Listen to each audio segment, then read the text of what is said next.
vision. Hey everybody, welcome back. We've got another double vision. I'm Joe. This is double vision. Double vision. Where Tom gives his take, and then I give my take.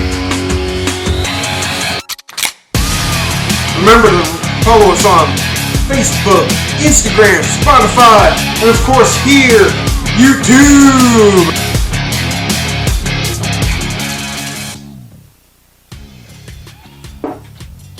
Hey everybody, welcome back to Drunkenness of the Sun. I'm Joe, and this is another Double Vision. Thank you for joining me tonight. And last week when I left you, I said I wanted to go over the show. Not just Double Vision, but Drunkenness of the Sun as a whole. And I guess the story of Drunkenness of the Sun starts way back when Tom and I met. And as we touched in the Growing Up episode, we have no idea how we met. But the friendship's been going on for at least or close to 30 years. And that's pretty astounding to me. I've known this guy since elementary school. It's probably 2000, I would say 18. Summer, fall, 2018. The idea comes up. Tom and I are just chilling, right? We're just hanging out. We were just reconnecting. We lived in the same town. He'd come over, we'd hang out, we'd have a couple beers, and we'd just be chilling.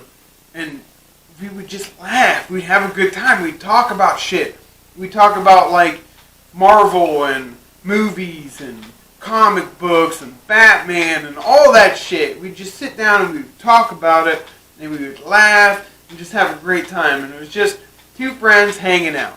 I feel like I'm the one that introduced the idea. I feel like I was like, hey, why don't we do a show? And we kicked it around for a couple months until 2019 starts, winter 2019 early, and we're like, a couple friends, like, when are you doing that show? I thought you guys were going to do a show. Like, what's the podcast? We're like, when are you coming out? And we had no idea. We had no idea what we were going to do. We didn't have microphones. I had a computer, but we didn't have microphones. There was no way for us to do a show. So we ponied up enough money to buy 2 microphones off of Amazon, which turned out that didn't work. We could only use one because I didn't have any way to make the interference stop. But we still didn't have a name. So like one day I was at work. I'll be honest. I was shitting. I was taking a shit. And we were thinking about it, and up until then, all I had was like Tom and Joe show. Because it rolls off easy. Tom and Joe show. And I even have like a promo on my phone I just found the other day. That was me practicing for the Tom and Joe show. And it's real generic, and I don't know. There's something about it we didn't like. So, I'm taking a dump one day, and I have this epiphany. Drunk under the sun. We get drunk, we have drinks, and we talk about anything and everything under the sun because that was the topic. We weren't going to have like a set thing. We weren't going to just talk about sports. Or we weren't just going to talk about this. We were going to talk about everything. We were going to try to address everything we could. So it just came to me, and I sent to Tom. I was like, hey, what about Drunk under the Sun? And I gave him the explanation. And he was like, all right, that's cool. Like, and I was like, I'll think of something else because I'm always like, you know, I always second guess everything I fucking do. So I'm like, I'll keep thinking about it, but then we just landed on it. He was like, you got that name, we got it, let's do it. So we needed to come up with a logo. I made the Facebook and stuff, and one day he shows up at my apartment, and he either draws this there or has it. I can't remember. I think he might have this. But right here, ladies and gentlemen, this is the original sketch of the logo, Drunk Under the Sun. He's like, why? Here, do something like this, Joe. Draw this. And I was like, I mean, yeah, I'll think about it. And so I struggled with it. He was like, just use the one I got. So I finally scanned it, and we used it. First night we recorded, we didn't keep anything. Like we didn't drop anything from that first night of recording. which is probably surprising to everybody listening, because you probably think we just drop whatever the fuck we want. But we didn't drop anything that first night. Second night finally comes around. That's when we start dropping stuff. Movies, kids, and there was another episode that night that nobody knows because we dropped it, called Religion. Now, Religion, when I heard that show, I thought it was the show. My first impression of listening to the Religion show was like, this is us. This is Drunk Under the Sun. We got it on our third show. We figured it out. Whew. Tom didn't like it, and I was surprised. He was like, we can't hear this. We're too belligerent. We're too drunk. And that was the first time I was like, man, what is the show then? Like, what are we going to do? I thought this was the show. I really did. But it really wasn't. It wasn't the show. And I was wrong. But moving forward, like that first 1 through 9, that run, which actually we started to refer to as seasons, but we never allude to it ever. But that first 1 through 9, it's the roughest, but there's some gems in there. There's some diamonds in the rough, if you will. But I feel like after that, once we hit 10, moving forward, we really started finding our feet more. And it's snowballed ever since. Like, you could see the progression. From episode 10 and 11, all the way to 20, there's a progression. 20 to 30, there's a progression. I feel like we keep getting feet, and I'm just finding my feet now. Like, I'm still finding my feet when it comes to the show. Like, I never thought we would be here. I really didn't.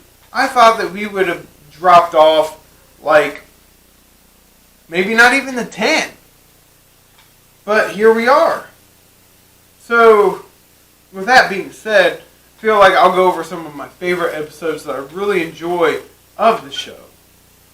Granted, I bring a lot of the weirder shit to the show. I brought cults.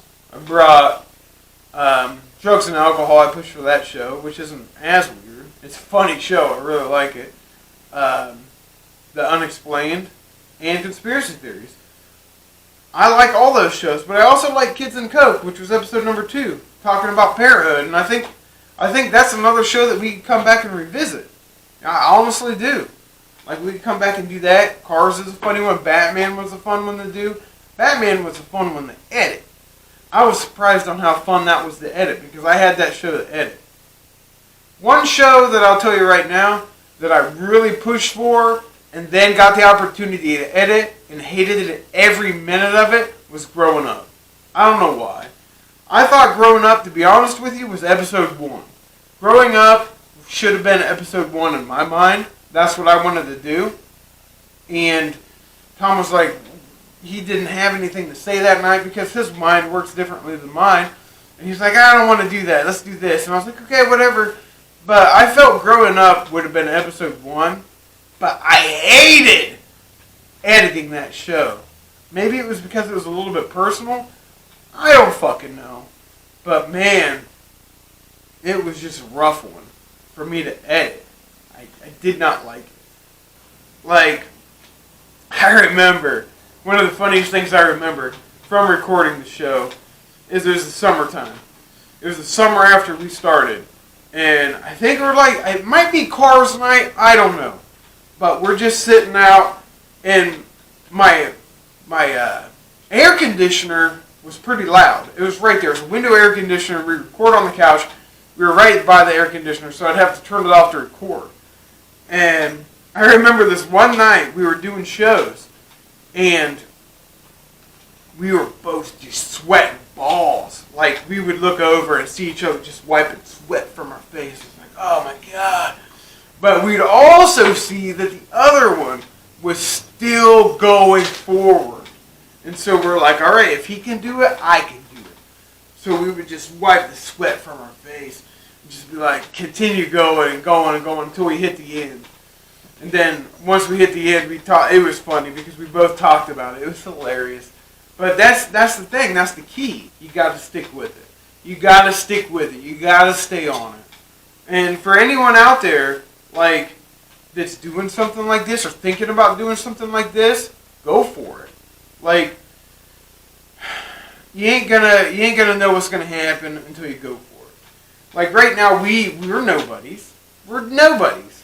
We've got 31 subscribers. We do have close to 500 people on Facebook following us. But in the grand scheme of YouTube, we're nobodies. And you got to stay on it. You got to be dedicated. And you got to do stuff like that. You got to get out of your comfort zone now and then.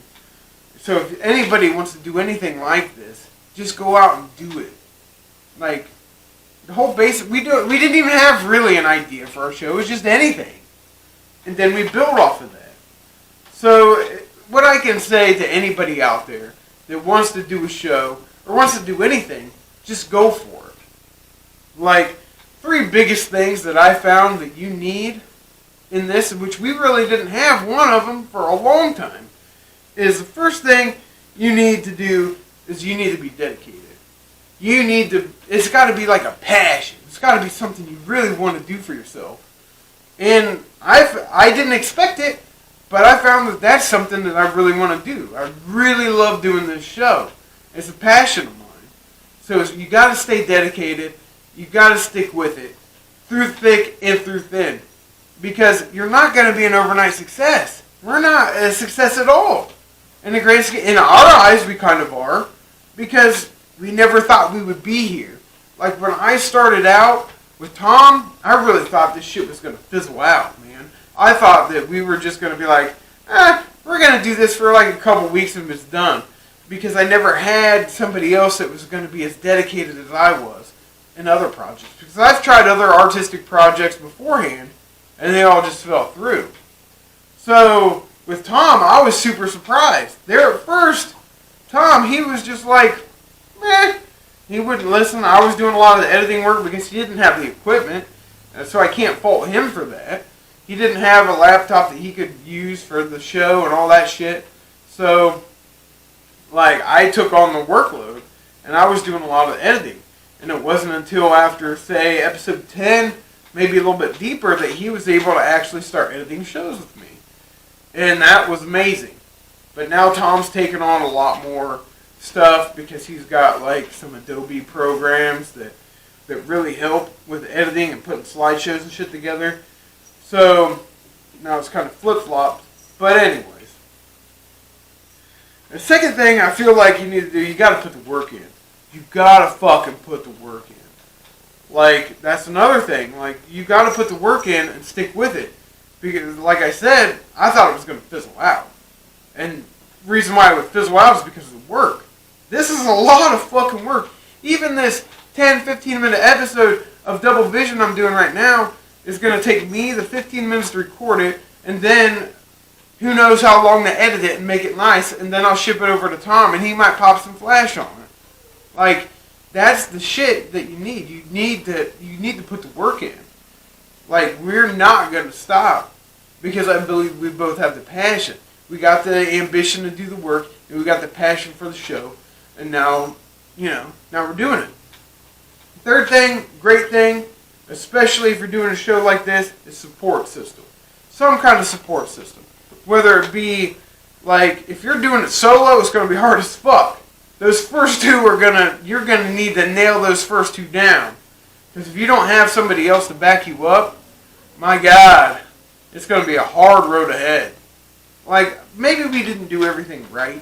Maybe we should have promoted more before the show came out. Maybe we should have done this. We don't overdo it. It's probably still obvious we don't overdo it. But support system is handy. And if you're going to do a show or a podcast, it's awesome. You need to do it with at least one other friend. You need to do it with somebody you know or multiple people you know. That way you have that core group, that core support system that's going to bring you back. That's going to be able to lift you up on those nights that you feel like you can't do it. You can't do it. That's another key. Communication. You got to stick with it. You got to communicate with each other. You got to coordinate. You got to be on the same page. You got to talk. And I'll admit it, I'm bad at that. I fucked some shit up in the past, but if you can communicate to who you're working with and be on the same page all the fucking time, that's another key to success and moving forward. So I talked a lot more than I did last time, and I'm going to leave it back to Tom. Maybe he won't talk as much. I don't know. And like I said, maybe we'll do the show, another show, like an actual maybe film documentary. I don't know. That's something I would love to do for Drunken on the Sun. But anyways, thanks for listening tonight. Pass this on over to Tom. Get his take on the show, behind the scenes. Remember, you can follow us on Facebook, Instagram, Spotify, and of course right here on YouTube. Check us out, like and subscribe. Follow us. Get more material, more shit. We're going to catch Tom's take on the show next. And whatever his pick is. So I'll see you next time.